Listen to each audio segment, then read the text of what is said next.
Could you describe the conditions of those trenches to us, please? Sure, one of the worst things about the trenches was that the dirt from the walls would fall in the trench, and then when it rains, it would turn to mud, and this caused a lot of soldiers to contract trench foot, which was just horrible.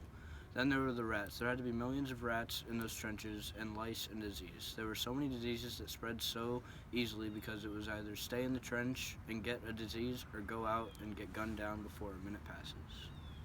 Did any of these things affect you or people close to you? And if so, could you tell us a story or two about them? It did affect the people around me, but luckily not me too much. I never contracted trench foot or any major disease because of the trenches, but I wouldn't mind sharing a story about my brother.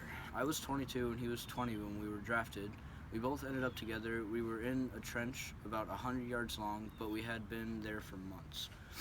And he had gotten trench foot. He didn't tell me or anyone before it was too late. His foot was basically useless, and he was showing signs of trench foot on his other foot. He was in such misery and pain that he was sent home, and he passed away before I even came home. It sounds like disease was a common thing in the trenches, but what was it like being constantly shot at?